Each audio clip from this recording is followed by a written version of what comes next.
Page 15. For a long time, in his quiet way, Big Steve had been turning over in his mind a scheme for a quick tunneling, double quick tunneling, he called it. "And now's our chance to try it on this job," he said to Daisy. Double quick tunneling, the way he had it figured out, takes at least two, each boring toward the other in a perfect beeline until they meet in the middle. "Think you can stick to the beeline, Daisy?" asked Big Steve. "That's the important thing." Daisy yipped, eager to go. Right after breakfast the next morning, Big Steve took his bearings. Then he set Daisy's nose in the exact beeline direction to the place in Wyoming. "Now keep your nose on the beeline, whatever you do," he cautioned her. "I'll be tunneling toward you from over in Wyoming, and we'll meet in Idaho, the other side of the Snake River." He gave her the signal, and off she went. He waited to see that she had a good start. Then he made sure his rock reamer was in his back pocket, clapped his hard hat on his head, and hurried off to begin his end of the tunnel. The place in Wyoming turned out to be a big, flat valley, on all sides surrounded by mountains, bare as a bone as far as the eye could see. "Looks as if no one's ever been here," he said to himself. Carefully, he took his bearings and started on his end of the tunnel. It didn't have to be a big one for his plan, so he set the blades of his rock reamer narrowly. This was a tunneling tool he had made himself when he was just a boy. It worked something like an apple corer. There was a long T-shaped handle on it, and on the other end was a set of hard, razor-sharp blades that could cut through rock easy as cheese. They could be spread wide or narrow according to how big a tunnel was wanted. Set in the center of the blades was a big corkscrew to help break up rock. The whole thing could be folded up to portable size.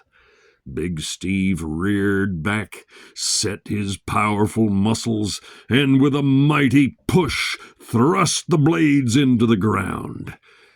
As he tunneled along, every now and then he stopped to take his bearings to make sure he was tunneling in a beeline, and he found every time that he was. As he approached the middle of Idaho, naturally, he kept expecting any minute to bump into Daisy, tunneling in from her end. But there was no sign of her. When he'd already passed the middle of Idaho and there was still no sign of her, he began to worry. She could have had an accident, he thought to himself. With that, he tunneled upward, crawled out, and looked about. Not far off, a snowshoe rabbit was loping around in circles, chased by a big animal that looked familiar. Big Steve gave a piercing whistle. The rabbit loped off over a hill, and the big animal came galloping over to Steve. Just as he suspected, it was Daisy. She leaped up on him and began licking her tongue over his face in big wet kisses, overjoyed to see him again. Big Steve had all he could do to hold back his anger. The good-natured expression that was usually on his broad face and the smile in his blue eyes had disappeared. "Down, Daisy!" he shouted angrily. "A fine rock hog you turned out to be!" Daisy hung her head and tucked her tail between her legs. "Come on, you no-good rascal. Let's see what you did with that boar." Daisy led the way to where she'd surfaced out of her tunnel. Big Steve found that she had stuck faithfully enough to the beeline until just the last few miles.